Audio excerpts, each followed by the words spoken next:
Nah, baiklah, pada kesempatan kali ini saya akan bertanya tentang kompetensi. Yang pertama, bagaimana Ibu menyusun rencana pembelajaran yang efektif untuk mencapai tujuan pembelajaran?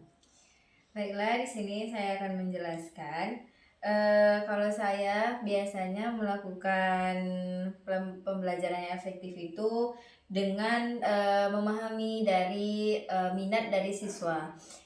Dengan berbagai metode, yaitu bisa dengan bermain atau kuis ataupun tanya jawab, yang mana akan menimbulkan keinginan siswa dalam belajar dan membuat pelajaran itu menjadi lebih efektif. Selanjutnya, apakah strategi yang Ibu gunakan untuk memotivasi siswa yang kurang berminat belajar? Biasanya saya akan memberikan contoh dalam kehidupan sehari-hari atau yang relate lah pada kehidupan, yang mana di sini menarik dari pembelajaran ini, yang mana siswa itu pasti akan menarik, uh, bakal menyukai pembelajaran yang mana jika relate dengan kehidupan sehari-hari. Nah, baiklah, selanjutnya Ibu, bagaimana Ibu mengelola stres dan tekanan dalam menghadapi kesulitan mengajar? Beda dari saya sih lebih banyak istirahat atau bercerita kepada rekan kerja tentang yang sering dialami dalam proses belajar mengajar. Selanjutnya, apa yang Ibu lakukan untuk meningkatkan kesadaran diri dan mengembangkan kompetensi pribadi? Biasanya saya selalu bertanya tentang kepada rekan kerja saya atau kepada siswa saya tentang pengalaman-pengalaman yang biasa didapat dari tempat lain, seperti dalam mengajar. Pasti mengajar ini tidak hanya di satu tempat gitu, dan memiliki metode belajar yang berbeda-beda. Nah, di situ saya akan mengevaluasi diri saya dan meningkatkan potensi diri supaya dapat mengajar lebih baik dan efektif. Oh, berarti ada uh, umpan balik dari Iya, siswanya. baik, benar-benar. Selanjutnya, bagaimana Ibu mengikuti perkembangan ilmu pengetahuan dan teknologi dalam bidang pendidikan?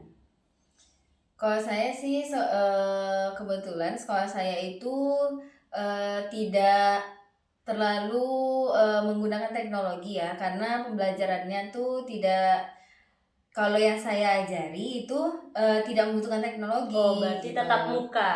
Tatap muka, dan biasanya lebih ke cerita gitu. Dan jika ada, mungkin hanya melihat video-video dari YouTube, referensi dari YouTube, yang mana membuat anak ini bisa lebih memahami tentang pembelajaran. Oh, berarti secara langsung ya, jadi langsung tatap muka dan dilakukan di satu tempat itu. Iya. Selanjutnya, bagaimana Ibu menangani perbedaan budaya dan latar belakang siswa?